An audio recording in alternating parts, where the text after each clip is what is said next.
Bonjour,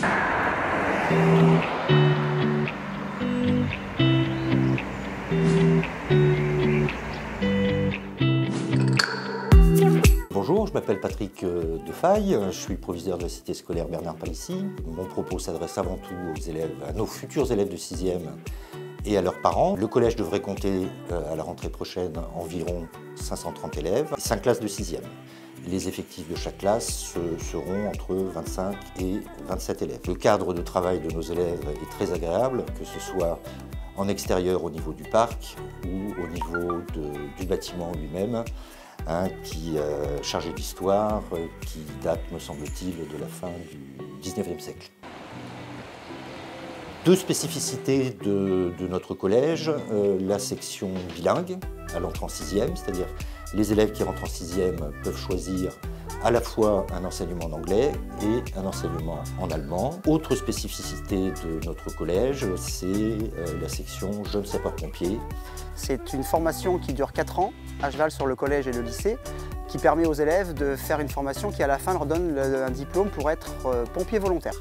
Ça commence en 4e, ça se poursuit en 3e, seconde et première. C'est des promos de 10 à 15 élèves. Il y a déjà une sélection en fin de 5e de façon à être sûr de leur motivation. Sélection sur dossier, puis sur sélection sportive. Et à la fin, évidemment, ils vont souvent, très souvent à 98% jusqu'au bout, parce que la motivation d'être pompier, elle est antérieure au collège même souvent. C'est souvent familial également. Donc quand ils s'engagent dans la formation, ils vont jusqu'au bout.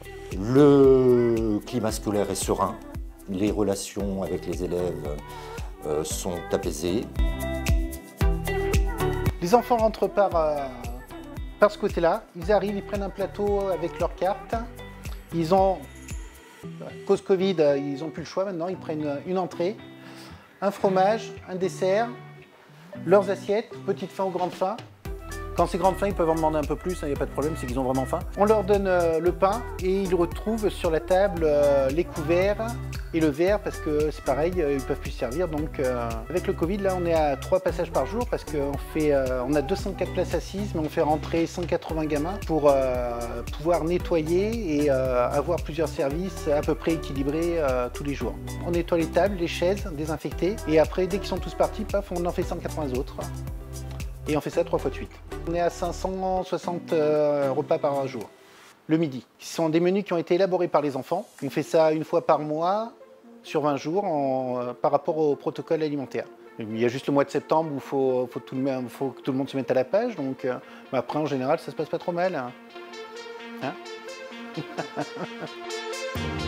Vous aurez l'occasion de vous rendre compte qu'il y a de multiples activités qui vous sont proposées en dehors des cours, des ateliers artistiques, la chorale, des clubs sportifs à travers l'association sportive le mercredi après-midi. Chaque enseignant, chaque personnel est vraiment attaché à la réussite de tous les élèves quels qu'ils soient, à travers certains dispositifs qui sont mis en place, certains réglementaires comme devoirs faits, d'autres spécifiques à notre établissement. On a un très bel environnement, des beaux bâtiments, beaucoup d'espaces verts, beaucoup d'espace.